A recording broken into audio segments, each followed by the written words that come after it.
Teatro, música e obradoiros na segunda edición do Festear que comeza mañá na Pobra do Caramiñal. O Concello da Pobra do Caramiñal pon en marcha o programa Festear na súa terceira edición e no cal se incardinan varias actividades co teatro como eixe central.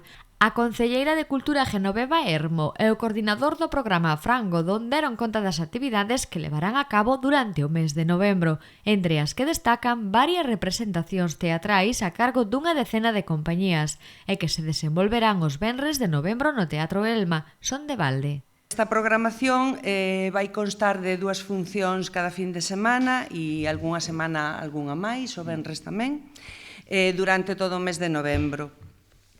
Comeza o día 4 e remata o día 27. Participan diversos grupos de teatro dos que nos dará despois Fran máis información polo miúdo e nos detallará todo isto. Festear tamén inclúe apoio formativo ao alumnado do IES a través de 3 obradoiros: fotografía, arte urbana e audiovisuais. O venres día 11 tamén se presentará a Revista Galega de Teatro e a obra que editarán este trimestre.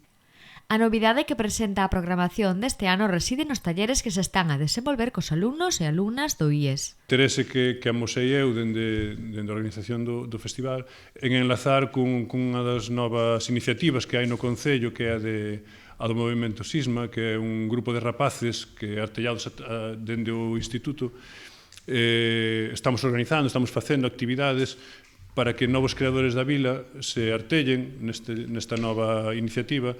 E dai veñen un pouco a idea de facer os obradoiros estes que comentou Geno con respecto ao Instituto, en colaboración co Instituto, unha de artes plásticas, que é de grafiti, outro de audiovisual e outro de fotografía. A programación arranca mañá venres cun espectáculo de música e teatro.